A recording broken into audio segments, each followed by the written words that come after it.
घरातले सर्व कामं माझी मम्मी एकटीच करते हे बघून माझ्या मुलीला तर काही राहलं नाही. हाय मित्रांनो, तुम्हाला सर्वांचं माझ्या यूट्यूब चॅनलवर स्वागत आहे. कशा आहात तुम्ही सर? एकदम मजेतच असा. आता 2 कार्टे स्कूलमध्ये निघून गेले, त्यांच्यासाठी मस्त मी पालक पनीर आणि चपाती वगैरे बनवून दिली होती. आता वारी होती माझ्या बिट्टूची. तर बिट्टूच्या टिफिनमध्ये आज मी बनवलं होतं पनीर पराठा, कारण तिला खूप आवडतो. तो बनवल्यानंतर ना तिला त्याचे पिझ्झासारखे स्लाइस देखील करून द्यावे लागतात, मग ते खूप आवडीने खाते. मॅडमची अंघोळ वगैरे करून तिला स्कूलमध्ये पाठवलं आणि आज सकाळपासून ना माझी खूप मान दुखत आहे. पाठीमागेच ओढल्या जात नाही किंवा खाली बघता येत नाही आहे. खाली बघितलं तर खूप त्रास होतोय मानेमध्ये, म्हणून ती गेल्यानंतर मी पहिला माझी एक्सरसाइज केली, जेणेकरून त्याने मला थोडासा आराम पडेल आणि खरंच थोडं बरं वाटलं. त्यानंतर ना मी लगेचच स्वयंपाकाला लागली, कारण की मिस्टर आणि सासरे भाऊजी यांना जायचं होतं. तर आज म्हटलं भाजीला काय बनवावं, तर चला मी इथे डाळच लावून टाकली कुकरला, कारण कंपल्सरी एक रश्याची भाजी आणि एक सुकी भाजी पाहिजेतच. मी इकडे पहिला तर सुकी भाजी बनवून घेत होती, तोपर्यंत डाळीला जरा थांबवून घेतलं होतं आणि माझी मान खूप दुखत होती, कामसुद्धा करता येत नव्हतं. त्यामुळे माझं पूर्ण अंग देखील दुखत होतं, कारण की ही जे पाठ आणि मान आहे त्यामध्ये सर्व त्रास होत होता. तडक्याचं वरण बनवलं, जेणेकरून ते जाऊला देखील जेवायला होईल. आणि इकडे चवळीची भाजी आणि त्यामध्ये थोडेसे बटाटे देखील टाकले होते. चवळीच्या शेंगामध्ये मला बटाटे फार आवडतात, म्हणून मी टाकत असते आवडीने. आणि लगेच चहा पण ठेवून घेतला होता. तेवढ्यात गेट वाजलं आणि माझं एक्सचेंजचं पार्सल आलं होतं, ते पार्सल घेतलं. 12-15 दिवस झाले पावसाचा तर अजिबात पत्ता नाही. जाऊ द्या म्हटलं, पाऊस येईल तेव्हा येईल, पण आपण आपले कपडे वेळेवर धुवून ठेवा, कारण पाऊस फक्त मिस कॉल देऊन गेलाय. तो कधी येणार नाही येणार याची काही गॅरंटी नाही.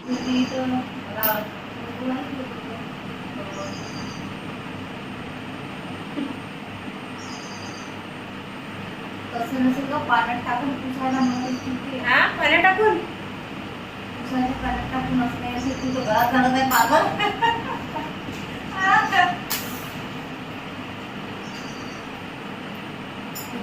खाली ठेव. जो भी हो जाए, पर ये माशा मेरे घर से चला जाए.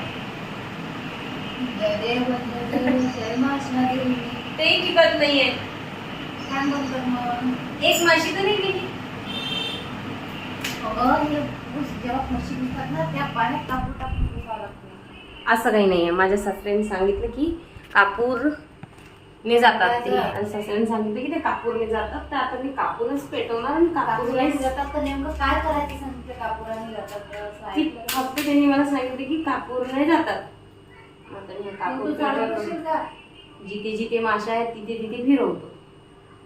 ते पण चेतत पण नाही आहे. थोडंसं झालं की दिसताय, थोडं झालं की दिसताय. त्याची इच्छा नाही माशाला पाठवायची. त्याची इच्छा आहे. त्याच्याकडून तू कितीही काही कर, माशा काही जात नाही. पण असं ते कशामध्ये येतात माहिती का? तुला कंपनीने कधी जाताना तिकडे घेतली आहे असते, तुला कंपनी एवढी कंपनी इरिटेट व्हायला किची किची मिची मिची किंवा माझ्या तोंडाला माझ्या अंगाला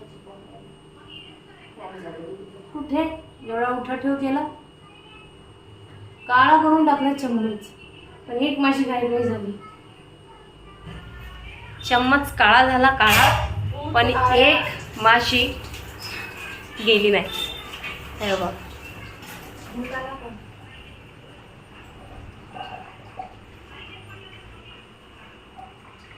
तर अशा रीत्या माझा एक्सपेरिमेंट फेल झाला. तेवढ्यात आम्ही गपचूप माझ्या स्वयंपाकाला वळली आहे, कारण टाइमपास करण्यात अर्थ नाही.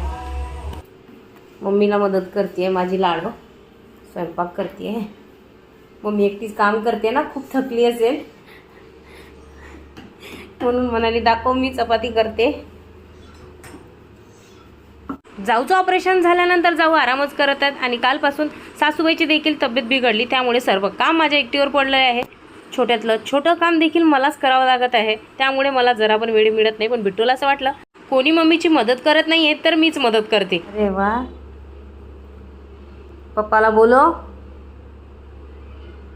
दुसऱ्या साईडला. आता दुसऱ्या साईडला थोडी चपाती लाटली, त्यानंतर तिने त्यामध्ये होल बनवायला सुरुवात केली. ते काम जरा आउट ऑफ कंट्रोल होईल त्याआधीच तिला म्हटलं तू राहू दे बेटा, मीच करते, आता मला जरा बरं वाटत आहे. पण मॅडम हट्ट करून बसलेल्या की चपाती मीच करणार. कसं तरी प्रेमाने परत तिला समजावून सांगितलं. त्यानंतर बयाने कुठे माझं ऐकलं आणि मग ती हॉलमध्ये गेली व माझा कारभार माझ्या हातात दिला. गुणाची जेव्हा मोठी होईल तेव्हा मी म्हणणार कर न गं, करणार नाही. किती काम करायला होती मम्मी तू, असं म्हणणार. इथे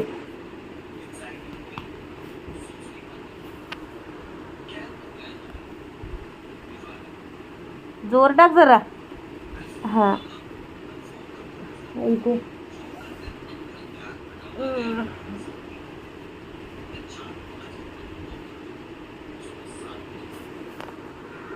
ऑर्डर करतो का माझं रे.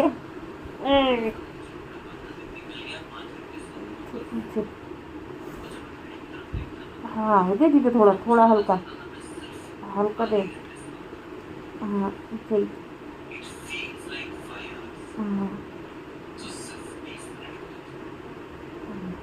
बस. पाठ आणि मान सकाळपासून कंटिन्यू तशीच दुखत होती म्हणून आर्यनकडून दाबून घेतली. तर आता आम्हाला जायचं होतं सोफा बघायला. म्हणजे सोफा आमचा बनवून तयार झाला आहे. आम्ही कापड चेंज करायला दिला होता. तर शोरूमवाल्या दादाला फोन केला तर ते म्हणाले ताई झाला तुम्ही एकदा बघून जा. सासरे घरी आल्याबरोबर मी बिट्टू आर्यन आणि सासरे आम्ही निघालो सोफा घ्यायला.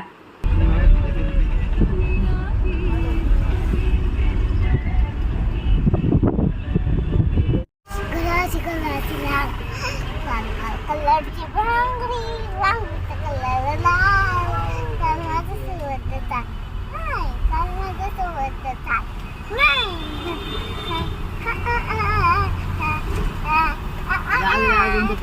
थोडं पुढे जाऊन गाडीमध्ये पेट्रोल टाकलं आणि तिकडनं टर्न करून आम्ही घरी आलो. कारण सासरे म्हणाले आपण जा परत मग ते सोफा घेऊन येणारच आहे तर त्यापेक्षा त्यांनाच असं सांग की सोफा तुम्ही घेऊनच या.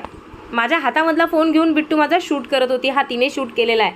आज ना सकाळपासून एवढा दिवस बिझी गेला. तसे तर रोजच माझे दिवस बिझीच जात आहे. थोडा पण वेळ मिळत नाही. आज खूप थकली होती तर जाऊ आर्यनला म्हणाले की चहा ठेव. तसं म्हटल्यानंतर आर्यन लगेच चहा ठेवायला लागला. थोडीशी मदत जरी केली तरी खूप होतं. एक काम हलकं होतं माझं. आज हे पण घरीच होते कारण त्यांना थोडी कणकण होत होती. त्यांना फक्त भांडे उचलल्याशिवाय कोणतंच काम मी सांगत नसते कारण की तेच काम ते मी एका आवाजात सांगितल्यानंतर पटकन करतात. त्यानंतर मी लगेचच तिथे स्वयंपाकाच्या तयारीला लागली होती. बघता बघता 9 वाजत आले. जाऊला म्हटलं हिचं जरा होमवर्क करून घ्या कारण होमवर्क बाकी होतं. तर हिमांशू आणि बिट्टू हे दोघे बसले होते होमवर्क करायला. बिट्टूने अजिबातच होमवर्क केलं नाही. एक लाईन लिहिली त्यानंतर ती तशीच बसलेली होती. मग मी जेवण करत असताना तिचं होमवर्क कंप्लीट करून घेतलं तिच्याकडून. राहिलेला स्टडी मी करते. अजून किचनमधलं माझं काम बाकी आहे. पहिला म्हटलं हिचं करून घेऊया मग ते तसंच झालं. इथे मी आधी हिचं पूर्ण होमवर्क कंप्लीट केलं. ते करता करता 10:30 मला वाजले होते. त्यानंतर मी वटा साफ केला. सकाळचे 6 वाजतापासून उठली होती आणि 10:30 वाजून पण गेले तरी मी अजून जागीच. मी कितीही थकली मला कितीही कंटाळा आला तरी पण मी फेस वॉश करणं काही सोडत नाही. कारण की सर्व काळजी आपण करतो म्हटल्यानंतर आपल्या स्वतःची चेहऱ्याची काळजी का नाही करावी. बरोबर की नाही. असा होता आजचा दिवस. ब्लॉग आवडला असेल तर लाईक चॅनलला सबस्क्राईब करायला विसरू नका. भेटूया पुढच्या ब्लॉगमध्ये. तोपर्यंत टाटा बाय बाय.